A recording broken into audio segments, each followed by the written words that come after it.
नमस्कार, आप देख रहे हैं हल्ला बोल टीवी। मैं हूं अली। आखिर क्यों तमिलनाडु से बार बार पटना सिविल कोर्ट को बम से उड़ाने की धमकी आ रही है, जिसके बाद आज पूरे कोर्ट परिसर को खाली करा दिया गया है। जज और वकील सब पटना सिविल कोर्ट से बाहर आ गए हैं और जांच स्क्वाड टीम जो है वो सिविल कोर्ट की पूरी जांच कर रही है कि आखिर आरडीएक्स कहां रखा हुआ है। आइए इस पूरे मामले को विस्तार से समझते हैं हल्ला बोल टीवी के संपादक दीपक शर्मा से। देखिए, पटना सिविल कोर्ट को आरडीएक्स से उड़ाने की धमकी दी गई है जी, और यह धमकी मेल भेज कर दी गई है।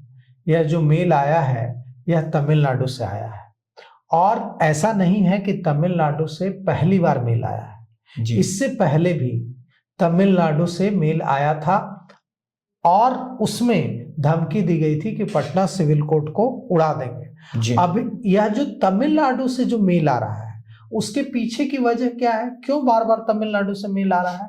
कहा जा रहा है कि इसके पीछे पुलिस को शक है कि एलटीटीई का हाथ हो सकता है। अच्छा।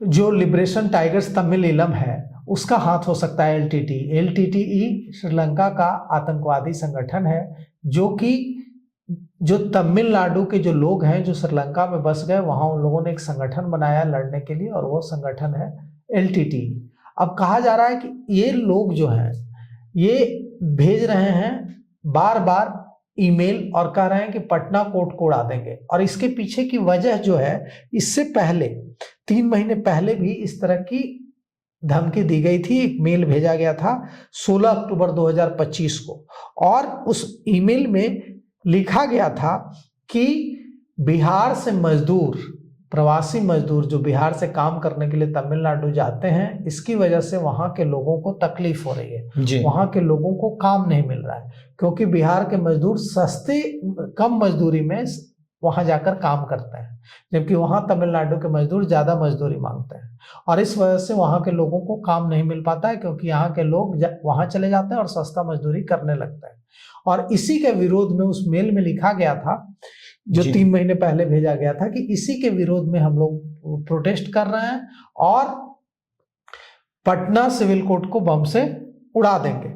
अब फिर तमिलनाडु से मेल आया है और पटना सिर्फ सिविल कोर्ट को उड़ाने की धमकी नहीं दी गई है, पटना और किशनगंज दोनों सिविल कोर्ट को उड़ाने की धमकी दी गई है और यह मेल तमिलनाडु से आया है।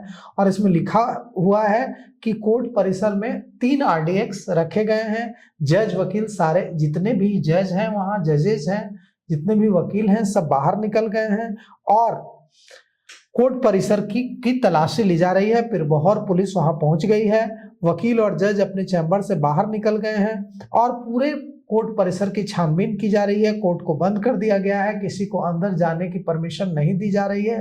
पटना सिविल कोर्ट में जो लोग भी आ रहे हैं उन्हें लौटाया जा रहा है। कैदी गवाह सभी को लौटाया जा रहा है।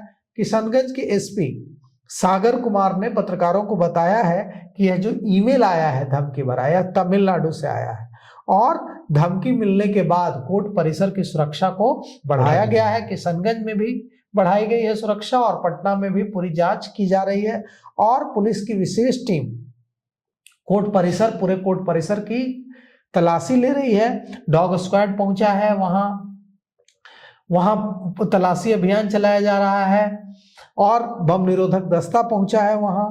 तो यह पहली बार नहीं है जब तमिलनाडु से धमकी आई है। इससे पहले भी एक जज के मेल पर भेजकर ईमेल भेजा गया था। एक जज को पटना सिविल कोर्ट के ईमेल भेजकर पूरे पटना और बाढ़ सिविल कोर्ट को बम से उड़ाने की, आरडीएक्स से उड़ाने की धमकी दी गई थी और कहा गया था कि आरडीएक्स रखा गया है।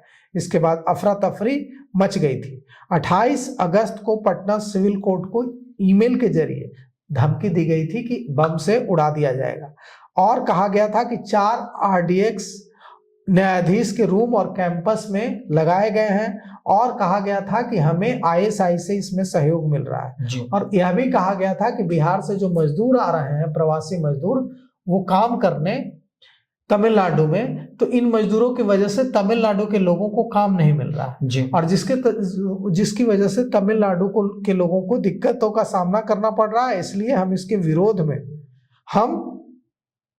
यह बम ब्लास्ट करने जा रहे हैं। तो यह बहुत ही, अगर यह धमकी भी है, तलाशी अभियान में नहीं भी मिलता है कोई बम वहां, कोई आरडीएक्स नहीं भी मिलता है तो भी चिंताजनक यह बहुत है, क्योंकि इससे अदालत का कामकाज प्रभावित होगा।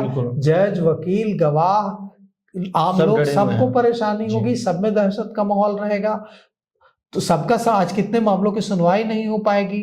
तो इस तरह का जो मेल जो लोग भी भेज रहे हैं उन पर सख्त से सख्त उनकी पहचान करके कार्रवाई होनी चाहिए, चाहे वो तमिलनाडु में हो बैठा हो या कहीं बैठा हो। जी, तो सुना आपने किस तरह से तमिलनाडु से ईमेल आया कि पटना सिविल कोर्ट के अंदर 3 RDX रखा हुआ है। उसके बाद से पुलिस चौकन्ना हो गई है, पूरे कोर्ट परिसर को खाली करा दिया गया है और बम डिटेक्टर मशीन के माध्यम से RDX को डिटेक्ट किया जा रहा है। इस पूरे मामले को लेकर आपकी क्या राय है, मेरा कमेंट बॉक्स में जरूर दें। तो फिलहाल इस पेशकश में इतना ही। आए की खबरों के लिए बने रहे हल्ला बोल टीवी के साथ। धन्यवाद।